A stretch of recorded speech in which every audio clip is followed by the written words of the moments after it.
Loki series has finally debuted on Disney+.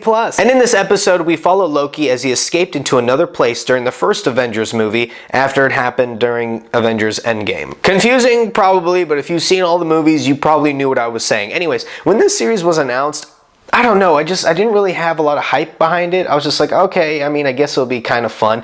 But when WandaVision came out and when Falcon Winter Soldier came out, I was super hyped for Loki. Now I'm like, oh my god, Marvel is incredible with these TV series. They know what they're doing. So yes, let's watch Loki. So let's get right into the positives. The comedy in this episode is just top tier. I mean, Tom Hiddleston has really started to hit his stride as Loki. I know people tried to say that Marvel has really fallen into the formula with like their movies, and that may be so, but still, their comedy is always great. Ever since Ragnarok, Marvel has been one of the funniest movies ever. Like any movie that comes out, Marvel is just consistently hilarious. No matter how sad it gets or funny it gets, they always know how to make you laugh. So great job here, Marvel, especially in this episode. And this is just a Tom Hiddleston appreciation part because he is so good as Loki. I mean, in Avengers, he was great. He brought a different side of it. And as the movies went on, he just got better and better. And I think his peak was definitely Ragnarok as Loki.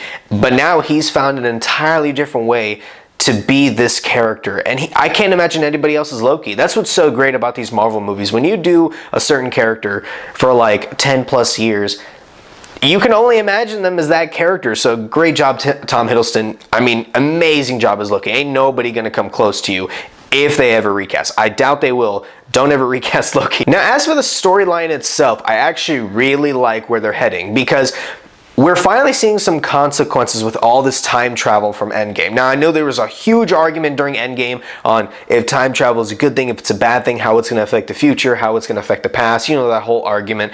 But we're finally seeing the Endgame from Endgame. I think that's what's so cool. Endgame left a lot of questions, obviously. Even though it's supposed to be the finale, it did leave a lot of questions, unfortunately, and especially the time travel one.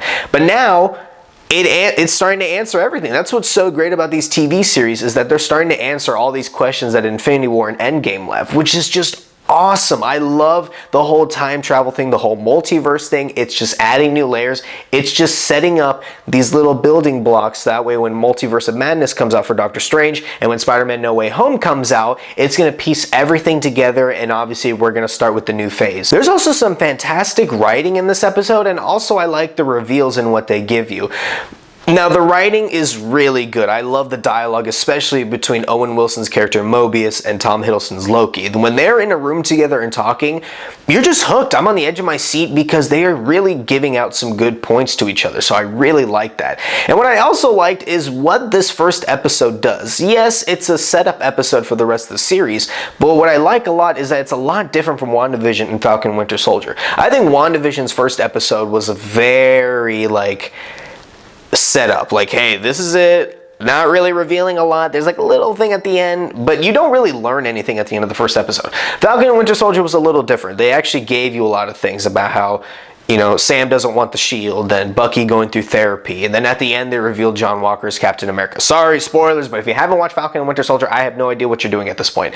But Loki's a lot different. They really throw a lot of things at the viewers, which I love because they know what's going on. They know that this is after Avengers Endgame, where in the alternate timeline Loki escapes. So we already know what's going on. So don't spoon feed us. You can just give us anything and we'll figure it out. So now you got this time traveling force. Then you have Loki realizing that he doesn't actually want to hurt people. And then Loki is the variant that they're hunting. So there's two Lokis that they're hunting right now, which is just such a great storyline. I mean, Loki hunting Loki, what more could you want? I think that's so cool. So this first episode really set up a lot of things, but it also is starting to answer a lot of questions, and it made me really enjoy this first episode. And it's really a standout for the Marvel series. That's another thing, Owen Wilson as Mobius. Let me just say, it's good to see Owen Wilson in a project again. He's always been a joy to watch.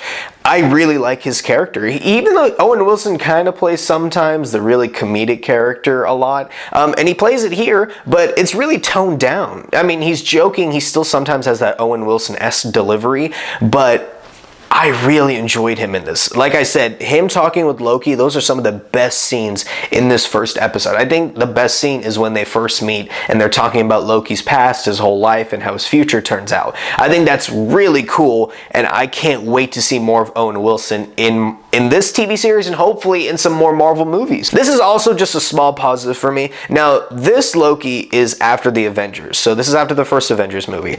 So when Mobius sits him down and starts showing him his whole life, and then, later on, Loki looks at what it is, it's so weird to see him react to everything, like Dark World, then you see Ragnarok, then Infinity War, like him seeing how his life turns out. It kind of like takes you back. It's kind of like how we reacted. We're just like, huh, he's still bad. Oh, sweet moments with Ragnarok, kind of laughing. And then when Infinity War happened, he dies. Seriously, the same reaction Tom Hiddleston has with everybody else. And we're just like, what?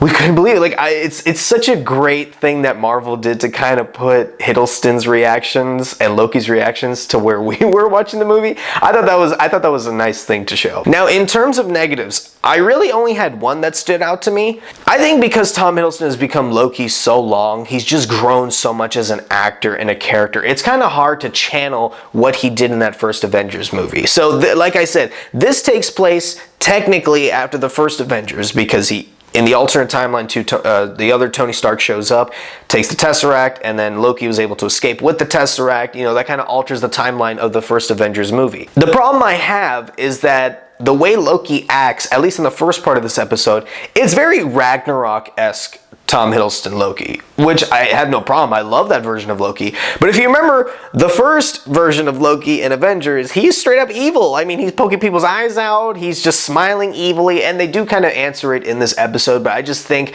he should have acted more like the first Avengers Loki, so that way when he's finally broken down at the end of the episode, it would have had more of a punch. But that's just me. It's just a little tidbit of characterization. I know I can't blame Tom Hiddleston because he's been the character for almost 10 years. I mean, I can't ask everything from the guy. He's doing an incredible job as Loki. So it's just a little tidbit there. Guys, overall, I really like this episode. I can't believe it. Now, WandaVision was a little slow. Falcon Winter Soldier episode was a little slow. This was not slow to me. They answer a lot of questions, a whole new world. It just answers so many questions. And yes, there are some questions left on the table, but this whole series is going to be a blast to watch. Also, I'm sad I couldn't pick up those Loki charms. I'm very mad, but what can I do? I'm going to give this episode an A. Super enjoyable. And Disney's genius by only, giving out one episode per week, but sometimes I just want it to be like Netflix and they just give the whole series so I can just binge watch it because I really want to watch it, but unfortunately I have to wait till next week. Guys, thanks so much for watching this video. If you like this video, please like, share, and subscribe. I'll see you next time.